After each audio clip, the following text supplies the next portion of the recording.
All right, so let's get right into it. Welcome to Netflix Weekly, episode 2. Duh. I'm Rob, and with me, as always, is Phil. I say as always when we've done this twice. And we talked about with the formats that we want to do. We want to talk about like honorable mentions first before we get into what we're going to talk about today. So it was after you had brought it. Can we just interrupt that and say how we have what our thoughts are after the first episode and posting it and people talking, if they talked at all. Yeah, that's true. I didn't see any feedback. Did you? Awesome. No. Oh shit! You know what I realized? We got upvotes. We got like 30. I think it was 30 downloads on the. There you go. On the website, That's so that was we got some likes on the page, the Facebook page. And what's funny, I was like, shit. You know what I got to do? I got to make sure that I get the email and everything set up, and then fucking totally forgot to do it. But I'll get time. Exactly. We got to get them hooked on episode 2 and 3 first. Right? So they got to be like, these guys aren't just one-trick ponies. Not yet. It was funny. I was saying to myself, too, what I should do is I was listening to a podcast today, and I always find like a podcast, and then I'll listen to, 20 minutes of it. I'll be like, fuck this. I don't like these guys, or I don't like these girls, whatever they're talking about. And I found these two guys today that they're doing the Star Wars podcast. I'm like, whatever. I was just folding laundry, and I turned it on. And they started talking about the one argument I've heard so many people talk about with Star Wars Episode 1 is that... Who shot first? What? Who shot first? Oh, yeah. Well, that's not Episode 1. That's Episode 4. Oh, sorry. Specificity. My bad. Okay. But no, these guys are talking about how racist characters are in Episode 1. And they're talking about like the Neimoidians being racist and stuff. And they're talking about like Chinese racial stereotypes, and they're bringing a whole bunch of them to it that I had never heard before. And I was like, you know what? You bring your own racial stereotypes to, if you're going to try to force them into anything, usually you're going to bring the ones from your own life experience. And the whole reason I wanted to bring it up is I was like, it'd be funny. We should have a part of every episode called Robb's High Horse. Where I'm like, I'm better than people because of this. That's our whole episode. That would be. Every week, that's what we do anyway. So, Robb's High Horse. On this episode, Robb's High Horse is X. That'll be your third podcast. Yeah, right. It's just fuck Robb's High Horse, and it's just an hour of me talking about why I don't like things. I sound like the grumpiest old fucking person whenever I sit there going, I don't like this, I don't like that. I sound like available next week. Robb's High Horse. Robb's High Horse. Only on Spotify. All right. So I'm curious to know what your opinions were of this movie we watched. But before that, we'd like to talk about honorable mentions. So what were your honorable mentions for this week? What am I going to start with? I'm going to start with The Crimes That Changed Us. It's a new TV show that is a biography type series, looking at the crimes that have been like prolific, the crimes that have been basically viral video in the age that we didn't have viral video, caught people's attentions and changed us. Is it a Netflix show? No. Oh, that's why it's on honorable. Yeah, honorable mentions. That's right. But it covers all sorts of stuff like the bombing at the Olympics, where the security guard was they tried to frame him for it. Yep. I say frame him, but they tried to get him on it. What else? Yeah, that was a 1978 Olympics, I think. I can't remember because my mind. But also the Menendez brothers, and a bunch of other. Every episode is really well done. It goes into like basically what people were watching and looking at, like how the cases unfolded through time, and showed news reports and how it was reported. It was pretty good. Nice. How many episodes are there? Oh boy. I'm assuming, is it a new show? I think it's new. I'm pretty sure it's new, and it's I think it started this year, and it's from like some like lower channel like you wouldn't hear of usually. Oh, okay. Sorry, I'm not more prepared on that front. Some But lower channel. just look it up, and you'll see it's really good if you can watch it wherever you are. Definitely go for it if you like. I know like Netflix has been picking up a lot of documentaries on crime. Yeah. So like if you're one of those junkies, you'll love this type of show. Yeah. What's it called again? The Crimes That Changed Us. Ooh, The Crimes That Changed Us. That's all right. Yeah, I like those crime. I'm a big fan of those crime documentaries on Netflix. Mainly because they're so easy to make. You just like I'm pretty sure they give them, and I'm sure I brought this up before. They give them to like film students. They give them like, hey, here's $5,000. Go interview some people. Get a whole bunch of stock footage from whatever locations you're going to and put your show together. Because it's so indescribably not cheap as in cheaply done, but cheap to make. So they can just make so many of them. And here's a bit of trivia. What is the most popular one that you know of from Netflix? I'm gonna say, oh crap. Well, Tiger King had murder in it, so I'm gonna go with Tiger King. I'm gonna make you go, oh shit! It's Making a Murderer. Oh shit! Of course, is that what it's called? I think that's what it's called. Making a Murderer. And that was that one. Like what I wouldn't call Tiger King one of those types because Tiger King is more of like episodic real life reality TV almost.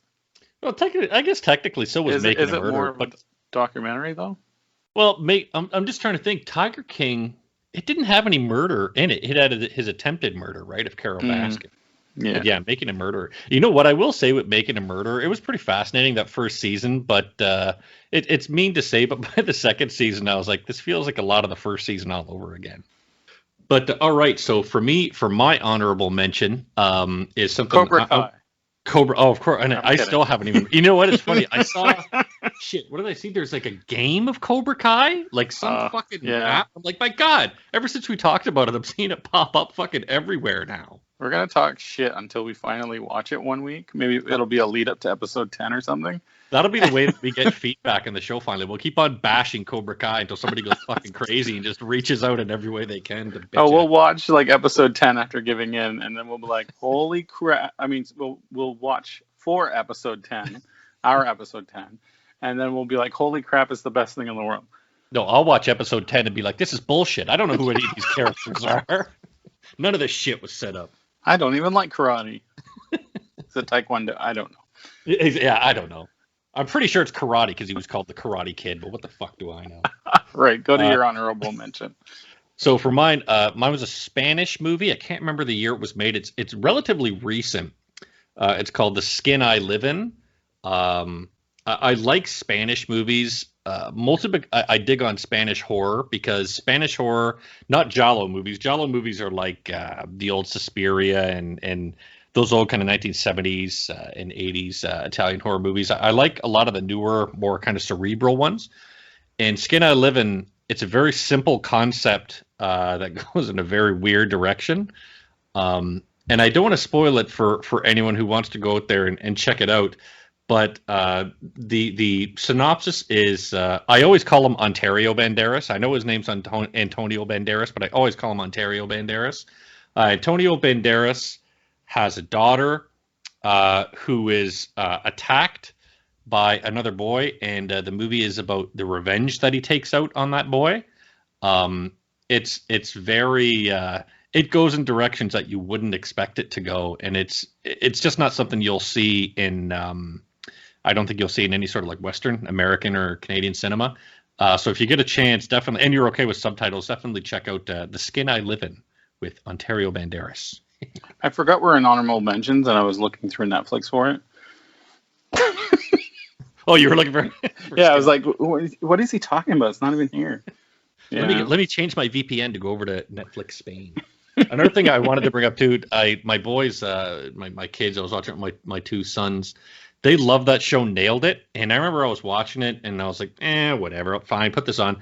That black girl, Nicole, I can't remember her last name, Nicole something, but Byers or something. I can't remember. That Nicole woman is Byer. Byer. Yeah, she is fantastic to watch. She is just full of charisma. She's so much fun to watch, and plus the show is a lot of fun. But I tell you, every time they bring that show on, as long as she's there, I'm having a ball watching that show. And I know it's a Netflix one, so it's not really an honorable mention, but I want to. You're fired. Get out of here. Yeah, exactly. My wife loves two episodes in. I'm already off.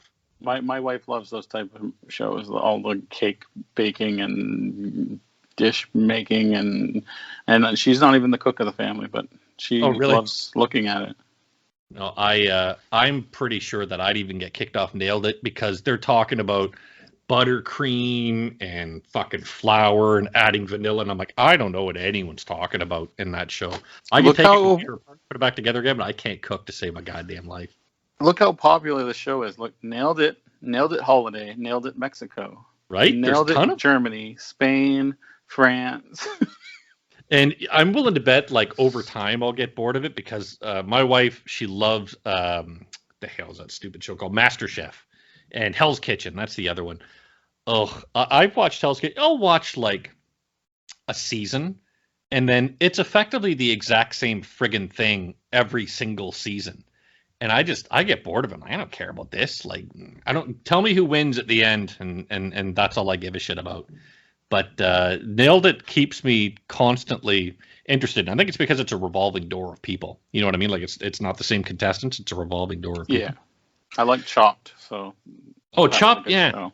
I've heard of Chopped. It's no. What am I thinking of? Is Chopped the one where they have like an hour to make something? Yeah, something like that. It's a certain time limit, and it's 3 people that have to go against each other.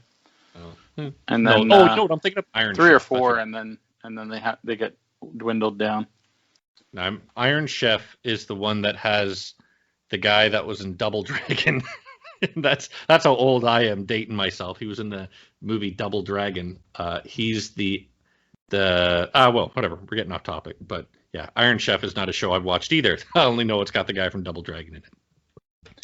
So going on to keeping the ball rolling on Netflix, unless you have any other honorable mentions. Nope, none for me. Jurassic World Camp Cretaceous. Oh, that's right. Yeah, you brought that up. I'm a big fan of Jurassic World franchise. Huge fan. And I have pushed it onto my son. He has to do it no matter what. I mean, he loves it. And I got him into Jurassic World, and he's watched all the Jurassic Park and World movies. And then Camp Cretaceous came along, and of course, he's a 7-year-old. He's 6. He's a 6-year-old kid, and he loves the show. He asked to watch it with me, and I'm like, sure, I really want to watch it because I heard that it was canon. Oh God, okay. So it's a show about these kids that go to Jurassic World for the Camp Cretaceous part of the park, and the park during Jurassic World goes ape crap monkey bat shit crazy, right? Yep. And so does Camp Cretaceous. Okay. So all these things are happening side by side, like at the same time. Is it made like remember Rescue Bot? I'm sure, because you have kids, you saw Rescue Bots that kind of, I wouldn't call it like preschoolish, but very young Transformers. You know what I mean? More like, I think it's made more for like 10 to 14-year-olds. Really? Okay. But because it's got like, it's a little bit more older than a 7-year-old, but okay. It can be for anybody. And so the show goes through basically what happens right as Jurassic World's going nuts, and then afterwards a certain number of days, and then the second season picks up from there and goes like 20 days after that. Is there any education to it, or is it more just kind of entertainment? There's actually quite a bit of education. Like one of the characters is a nut and loves to read, and he's like, Dr. Grant this and all that kind of stuff. So he's really into it, and he'll say, he'll be the excited one, like, oh, there's a brontosaurus and blah blah blah blah blah. Oh, there's a T-Rex and it was 16 feet long. That's all Probably right. longer than that, but Speaking of of shows that are like older, your son is not to the age where he appreciate them yet. My boys, I showed them, and I don't know. You ever, like, as a parent, you make a decision. You're like, I'm going to show my kids this. I'm sure they'll think it's comical, and then they don't stop fucking watching it for 800. Like you've seen it 1,000 times. You're like, why did they ever show this to them? My yes. boys decided they. So I was like, you know what? Because they're always talking during movies. Because they see me, I'm talking and fucking making comments and shit while I'm watching movies. So I'm like, hey, you know what they would really like? Mystery Science Theater. And they had that Mystery Science Theater 3000, the new version with Jonah on Netflix. So I showed my sons Mystery Science Theater. They think it is the best thing in the world. They have watched, I swear to God, every episode that's on Netflix right now. They've watched every one of them at least 3 times. And that Mac and Me episode, they've watched it 500 times. How old are they? My boys are 9 and 11. But they think it's the funniest damn thing in the world. So I tried showing them the original Mystery Science Theater, the one with Joel, and then I went on to Mike, and they're like, yeah, this is boring. We don't like this. We like the one with Jonah. And I'm like, it's the exact same goddamn thing. It's just one different person. And they're like, nope. Jonah's funny. But Jonah's not there. And so they made up their own characters. Like, if I was on it, I would be there. I'm like, oh my God, this was a mistake to ever show you boys this, because you can watch Mac and Me and yeah, it's funny, haha, a couple times, yeah, the joke's still funny. But on like the 50th time, it's like, holy fuck, boys, enough. This is not funny anymore. On to the real subject of what we're going to talk about today, the movie that we discussed last week called Outside the Wire. New Netflix movie with Anthony Mackie. So Phil, I'll let you go first. What did you think of this movie? Well, let's start with the tomato meter. Oh, really? Oh, I hadn't even looked at that. Yeah, the tomato meter for critics is 38%, and the audience score is 65%. It's interesting when you see that. I find whenever you see that, it's you see that with a lot of like Transformers movies where they're so vapid, and critics, I feel like they go to a movie and they want even a little modicum of intelligence. And a lot of times audiences, they know what to expect with a movie, you know what I mean, like Transformers. So that's why it'll have a high audience review, because they just want to see, garbage on screen. I'm not surprised to hear that was a tomato meter, and I would be more on the side of the critics in this one. I'll go on the side of the audience. It was an okay movie. It was borderline good. Borderline good. I like borderline that. Good. For me, I'm a nitpicker, and that's one thing you'll find out as we continue with this show. I'm a real nitpicker of movies, and right out of the gate, as soon as this movie, they have these things that they nicknamed Gumps. I'm not sure what their real name is, but they call them Gumps. They're basically robot soldiers. As soon as I saw those guys dropping out of the truck, I was like, oh, this is the movie Chappie. I don't know if you ever saw Blomkamp movie Chappie. I'm like, oh, this is Chappie. Which also wasn't a great film. It was fine, but it wasn't great. But the first thing, as soon as I saw the Gumps, I kind of got that, hey, maybe they'll be goofy and do funny things, or they'll be Battlestar Galactica and they'll be pure evil. Like, I didn't know what direction they would go. The first thing that came to mind was they'll turn on us. Yeah, right, exactly. But also, I don't know about you. Just so everyone knows, we do intend to spoil. Oh yeah, good point. So we are going to spoil it. Turn it off now if you don't want to be spoiled.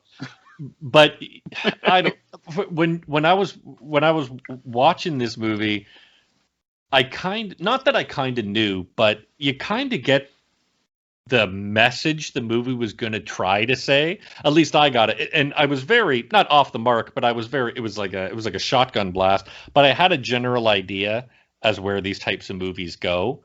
But we'll get to that down the road. Halfway through the movie, I thought they were gonna do I thought they were really gonna go full on dumb, like full on. this is such a cookie cutter crap movie because halfway through the movie I thought it was almost over, and and I thought it was just going to be straight up buddy cop type thing where Damson, I forgot his name in the thing. Harp and Leo. That's right, Harp and Leo. So I thought it was just going to be Leo's the badass all movie, and Harp is a drone pilot who has to fight his own mentality, right? But really, I thought it was Harp is dumb. He doesn't do anything throughout the whole movie, and Leo is badass in the movie, and they just wanted to hype Anthony Mackie. But then it twists. Well, for me, so I got even dumber than that. I was watching it, and same as you, this movie has a lot of like fucking false stops where you're like, oh, this is the end. Oh, no, there's another half an hour. Oh, okay. I thought it was going to go in the direction where Leo, Leo's Anthony Mackie's character. And just to, I don't think it's a spoiler to say out of the gate, he's not entirely human. We've thrown that away.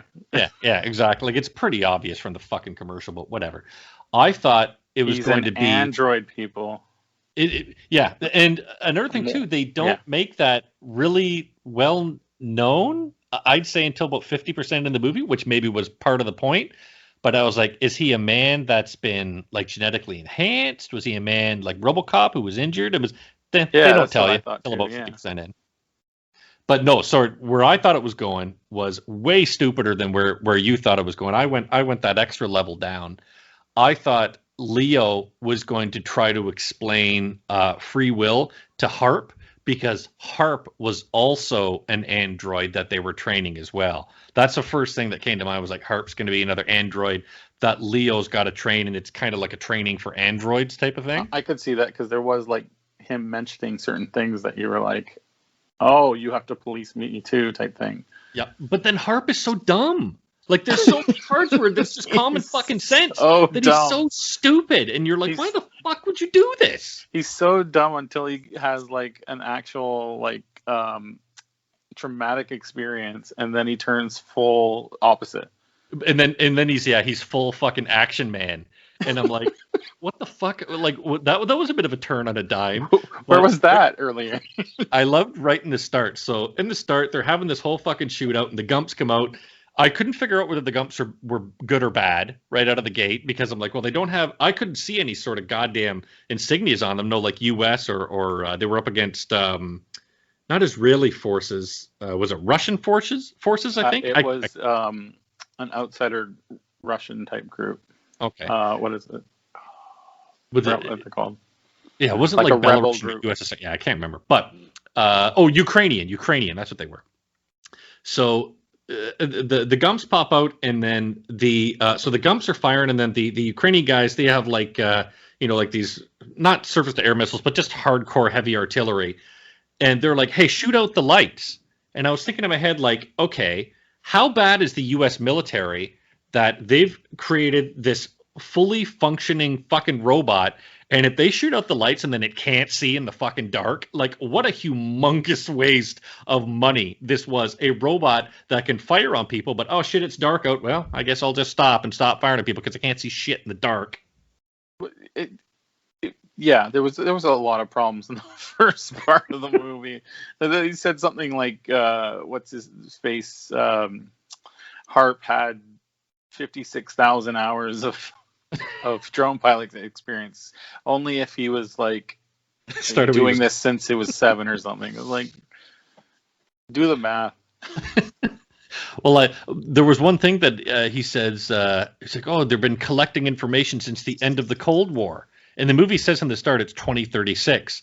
So I had to ask, I have a Google Home in the room with me. I had to ask Google when the Cold War ended. Because I'm like, didn't the Cold War end in the fucking 40s? Like, no, it started in the 40s. It ended in the 90s. And I'm like, if it ended in 1991, so I'm like counting him in, he's still fucking off. It wasn't 50 years ago. Like, man, either this kid's super stupid or this movie doesn't know when the timeline is supposed to actually be. They just decided to make up facts on just fucking throw a number out there. It doesn't matter. It's Netflix. No one pays attention.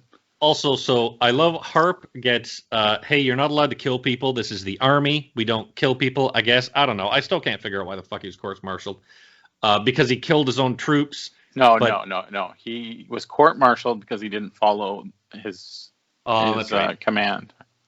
Okay. But even though he killed 2 guys, but saved, what was it, like 38 others? But again, yeah, whatever. Technically not his call. This is just, the plot has to happen. Let's get him, so he's got to hang out with Leo. Yeah. So they go to this fucking Air Force base, and it's pouring rain. And again, I know this is nitpicky. Pouring rain.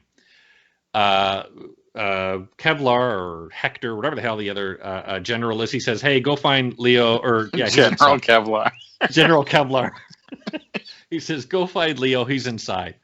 So Harp walks inside, and I don't know if you noticed, but he walks in, he's shaking his hat off because he's soaking wet, puts his hat back on, and then he opens this door, and in this door, his backpack like bangs into the wall, and they're like, "Shh," telling him to be quiet. They cut back to him, he's totally dry. So it's been like 5 minutes. He's now perfectly fucking dry. I'm like, well, he dried pretty fast. But also, hey, you know those malls? And you go in the doors and they have those blowers. It's like a car fucking dryer.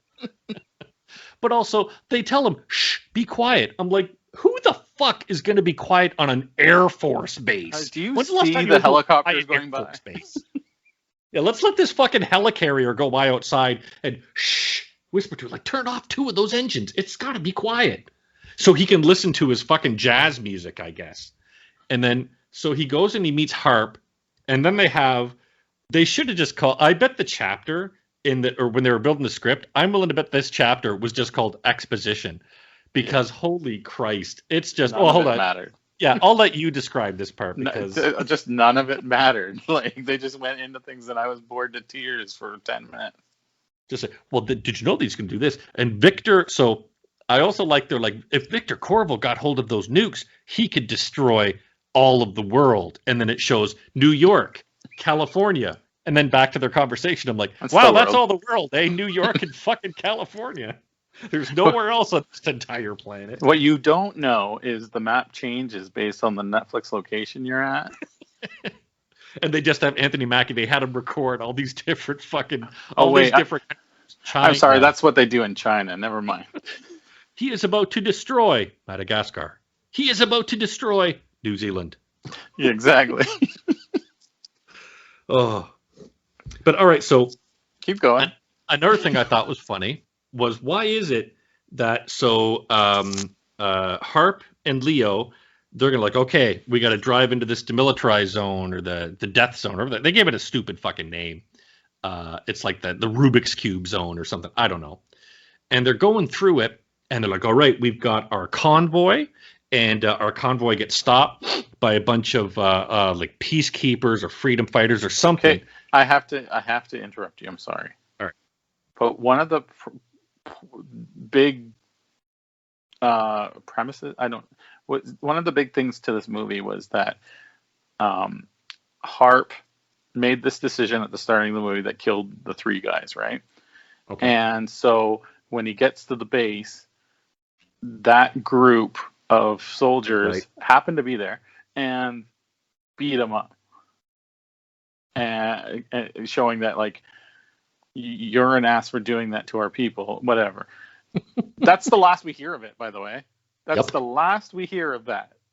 For something that's supposed to be like a main thing of the movie, that's pretty much the last thing we hear of this.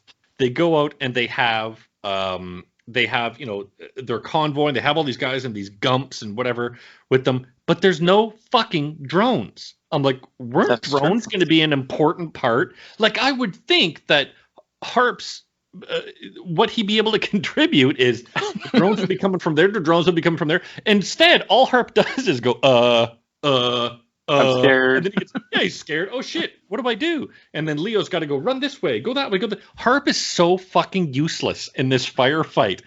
This guy must have some sort of fucking training as a Marine, but he is painfully fucking useless. No, when you're on your computer since you were 7, you don't have to go up. And you know what? They should have had fucking Harp like figuring out the different ways that, you know what, to go around them. We could go that way, then we could go that way, then we could like keep doing all the shit that he would do in his fucking you go, Harp, it's over. We've already beat this level. Also, one thing that's pretty obvious in this movie, I noticed it when they got to this part, is it's got that Marvel sterility. So there's no war gore. Like we've all seen like Saving Private Ryan and movies like this where wars can get like pretty gory. There's zero gore in this movie. The entire R rating for this went to the swearing, which is... You're kidding me. It was R rated? Right. I thought it was because there's so much fucking swearing in it, but there's like a guy gets shot, but at least I didn't see any digital blood splatter, but there was like, boom, we shot this guy in the head and there's a of blood. I'm like, come on, man, that guy's head should have fucking exploded like a goddamn watermelon. It is rated R. You are right. Holy cow! I think it was all for the language because there was no gore. Should have leaned in. Also, didn't you like that when they go to where all those like refugees and shit are? I love in movies where they go to where refugees are.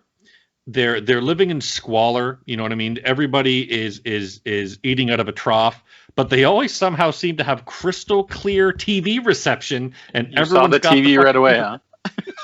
And the TV that's playing like fucking 50 feet above from everybody. Everybody in the entire place can hear it. They must have like the best CNN surround sound speaker system. Also, this is where I had not the biggest problem, but where I was like, okay, this is taking me out of this movie a little bit. Can I guess? Okay, yeah, go ahead and guess. I might be way off, but it kind of threw me for a loop. Does it have to do with the sniper? No. Okay, you start. All right. You do your thing.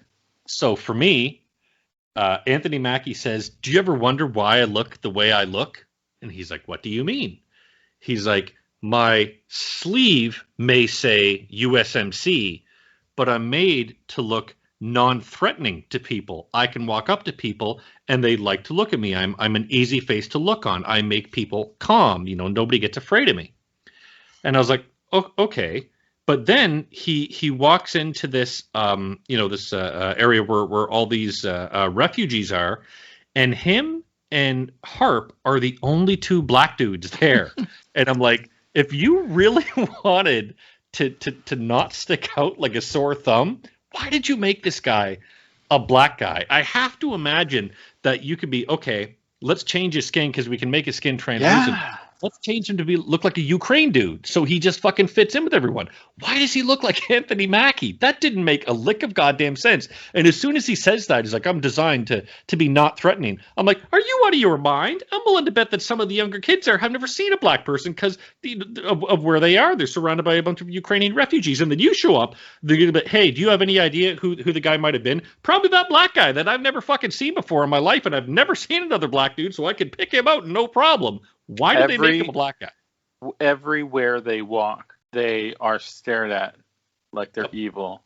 Yep. Not necessarily because they're military here. I think but every scene, they stick out like sore thumbs because they don't have beards. They're very well built. They're always wearing like clothes that, show off their bodies because they're well-built guys. And they're black guys. And I'm like, why the fuck didn't they sprinkle in a couple of black dudes around this refugee camp to make them not stick out like fucking sore thumbs? But all right, I'm anxious to hear your thing about the sniper. Well, okay, so we're in this area that's filled with people, and it's pretty much like a train yard type idea, or what do they call them? The things to shipping containers. There's like a bunch of shipping containers there. And a guy goes on top of the shipping container and then walks on it. I'm sure people are hearing him thump, thump, thump. Lays down with a sniper going over top of the edge of the thing. And no one sees him. Even the guard that's pointed right at him. The guard that's supposed to be watching for shit like this. And he's got a clear shot. No one cares. But then Anthony Mackie he jumps right into John Wick mode. My next point is Anthony Mackie says to Harp, hey, I'm a robot and I cost billions of dollars, But you know what I'm not? I'm not bulletproof. In fact, you can cut me with a knife like a fish. You know, like when you're filleting a fucking fish? You could do that to me.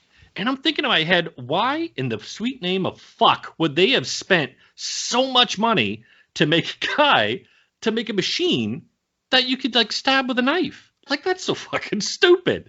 They want him to feel. So he cuts into his back, and the way they show the camera shot, it's like he's fucking filleting a fish. He's just cutting down the side, and he pulls out this little transponder, or, you know, whatever.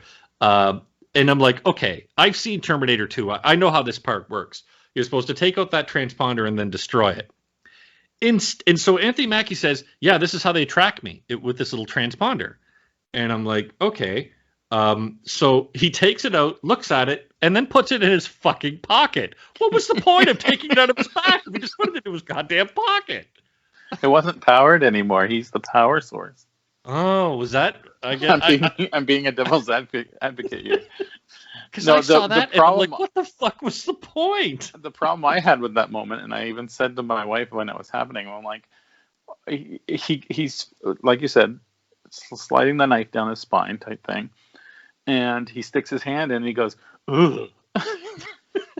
And I'm just like, really? Just do it. Like, just you just saw blood all over the place. Who cares? Just put your hand in there.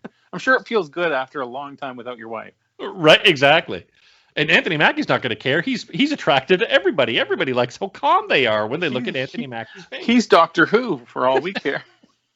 What I do like, too, is, okay, so Harp is a drone pilot with 600,000 hours of experience, and he's trained to be a Marine, and, like, I don't know, if you and I were, like, walking down the street somewhere, I'd be, hey, Phil, yeah, hey, do me a favor, I got this tumor in my back.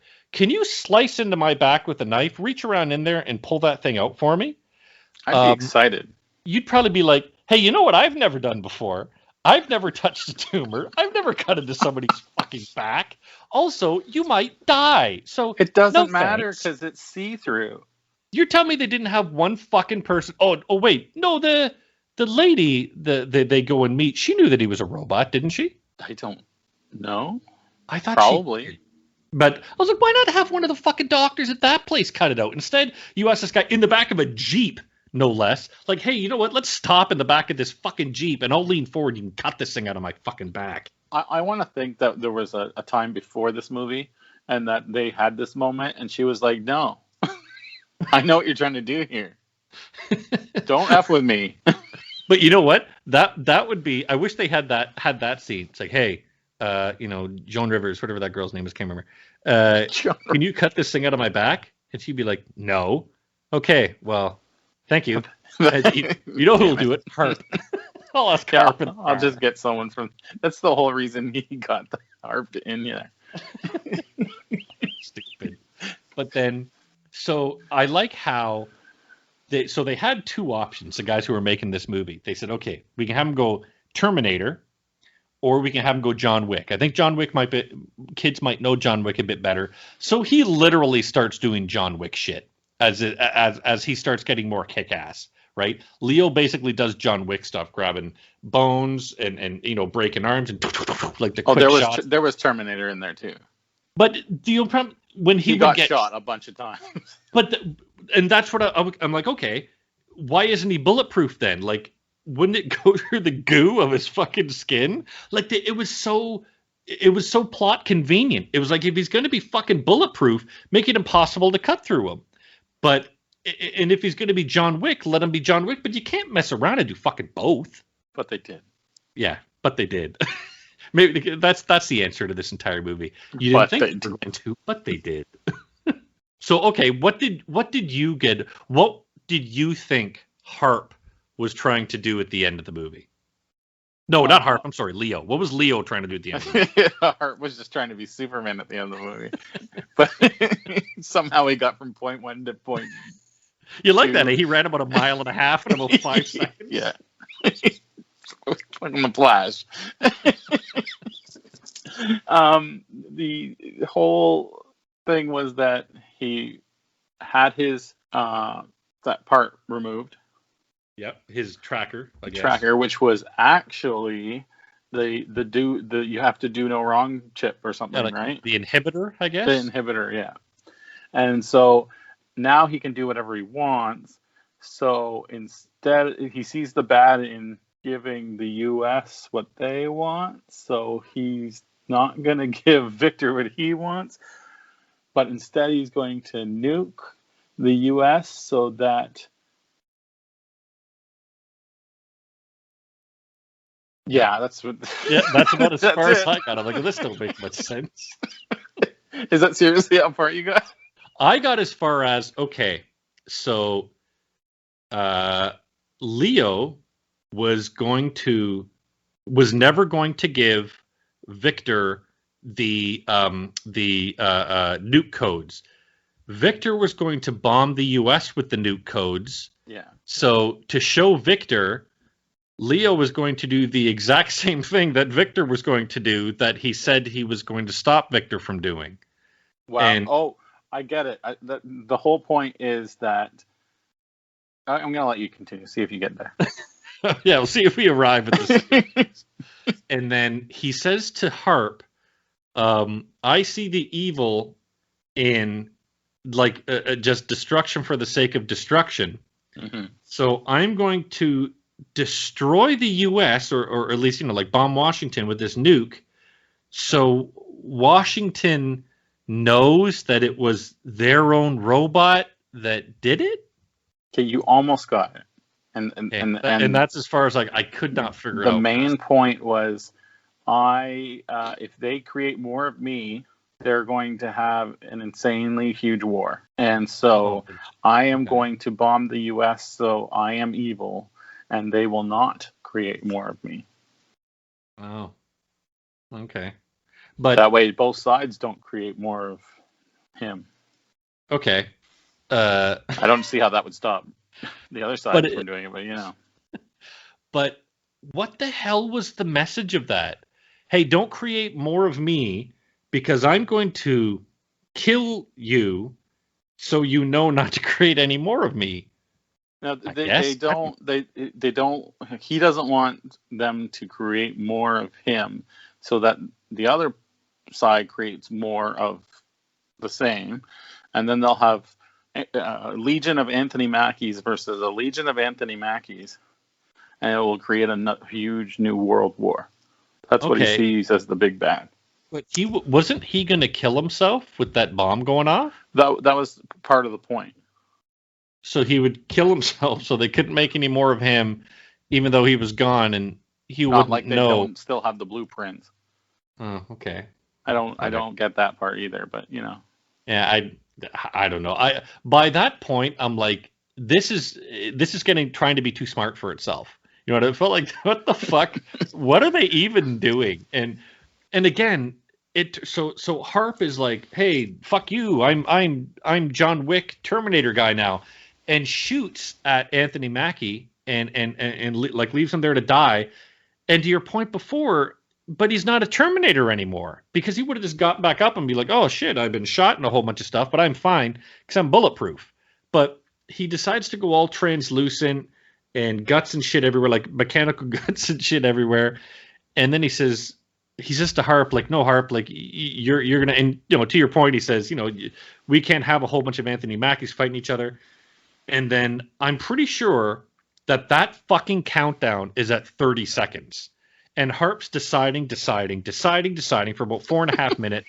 And then at 30 seconds, he decides, I should run, because this is a nuclear bomb that is about to explode. Now, the bomb's not about to explode, but the drone missile that they're firing at the nuclear site is going to explode. It's like a bunker buster or something.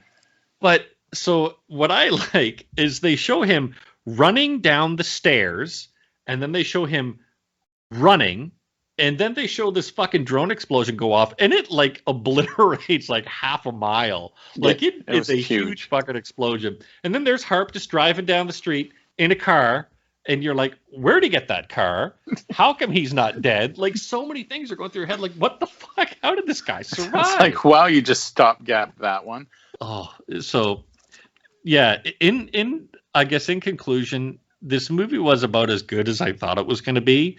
I'm never going to watch it again. But it was. You're not going to watch Outside the Wire too? In Outside the Wire 2, this time it's all on the wire. Straight to DVD. We didn't even try Netflix. And they're going to have like the knockoff Anthony Mackie. I don't know who the knockoff Anthony Mackie is yet. I thought Anthony Mackie was the knockoff Anthony Mackie. Knockoff Anthony Mackie.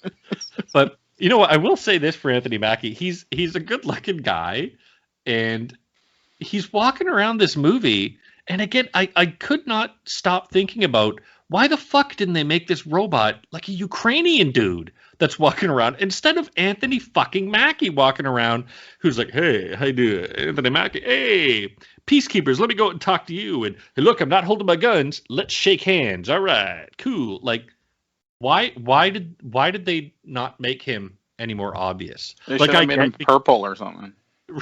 Right, so I'm walking around in a green bodysuit so they could fucking put whatever they green screen, whatever they wanted them to look like in the future. That would have made it easy. But yeah, I wouldn't recommend this movie to anyone. It's good if you're like, I'm bored, I want something to watch it, but I would recommend it to anybody that, hey, this is a great movie to watch. This is a big problem with Netflix movies, which is great because our podcast is pretty much this, but it's that, like, they're forgettable movies. Yep. Like, even by the end, both of us were like, what happened again? Yeah, 65% works. Yeah. And I'm more 38% solid. There you go. You're that guy. You're the critic. I'm the audience. But all right, this brings us to the decision of what are we going to watch for the next one. And I've got a sneaky suspicion that I should probably watch fucking Bird Box. I'll watch Bird Box again. I'm good. Well, there were 3 that I was thinking of. There's one called Devil All the Time that I think is a documentary. And I don't know if we want to do documentaries. There might be one that comes out that we could watch. And then there were 2 others that I really want to watch: Trial of the Chicago 7 and Mank. But they're both like 2 hours and 50 minutes long. I think I might have seen the Trial of the Chicago 7. I know it stars Sacha Baron Cohen. But that's yes, not all. I have seen it, and I will tell you what I think about it next week. All right. I'll try to watch that one. But yeah, do you want to do Bird Box for next week? I'll watch Bird Box again. Sure, go for it. All right. So I'll give people 2 movies that I can't tell you is good or not, which I already did last week on one of them. But so it gives you stuff to watch, people. You know what? And I'm going to say it preemptively. I have a sneaking suspicion I'm going to be yelling at the screen a lot during Bird Box. I'm just saying it now that when we come back next week, it'll probably be I yell a lot anyway, but it'll probably be a lot of yelling about what I didn't like about Bird Box. But we'll see. I don't know because I haven't seen it. Yes. Also, have you been keeping up with Dark? I have been. We're gonna do a little segment, I guess. I am on season 2, episode 7. Nice. And I'm loving the show, and I keep loving the show.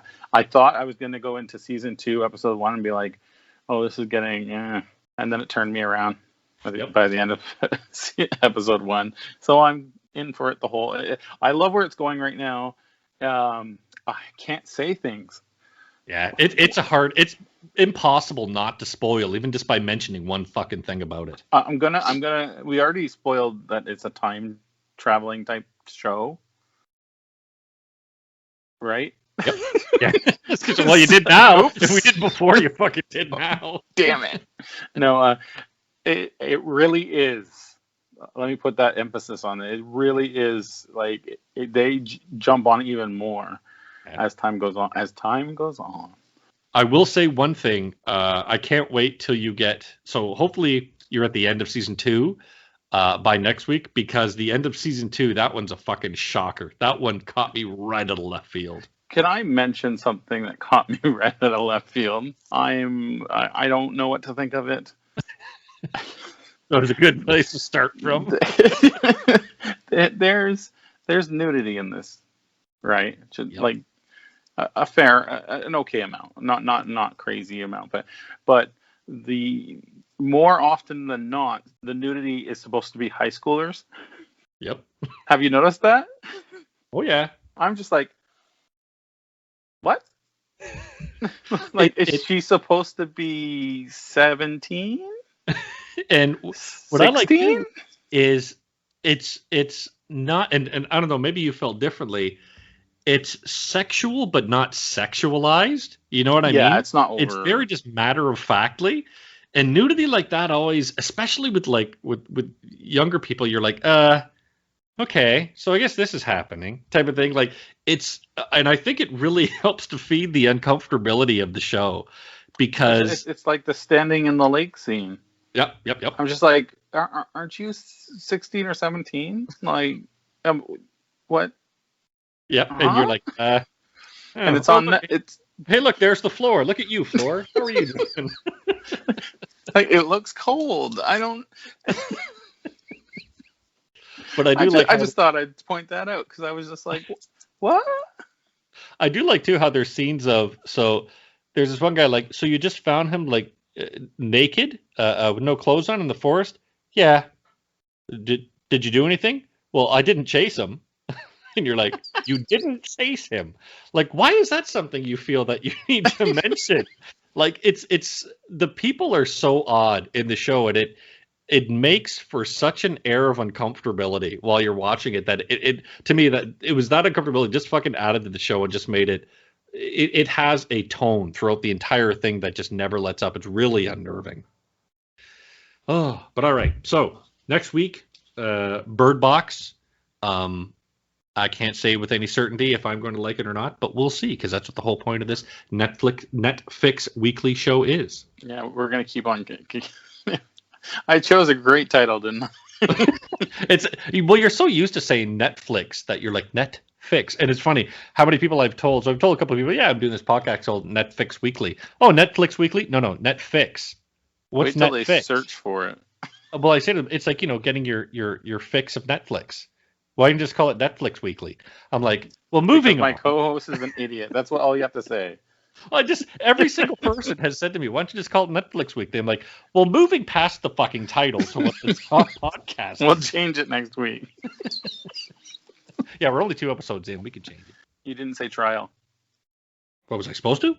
Yeah, because we're doing Birdbox and trial of the Trial of Chicago 7. But yeah, we'll just do we want to do both of them, or we just want to do them both? Okay, I got a feeling that give you some homework. 2-hour fucking episode. I guarantee you will love Trial. All right, I'm pretty sure I will, because I do like those types of movies. Well, all right. So finally, I have been Rob. I'm Phil. Really late to the party. This was Netflix Weekly episode 2. Or shows we don't know much about. Or Netflix Weekly. You know what's going to happen? We're going to eventually go back to the title that I think I had said, let's call it What We're Watching, or What's Been Watching, something like that. I can't remember. I wonder if we could put all 3 titles into one area. And we could have it just be have it be like, yeah, What We're Watching on Netflix Weekly and we don't know shows about.com. All right. So that's about it. Goodbye, everybody. Bye.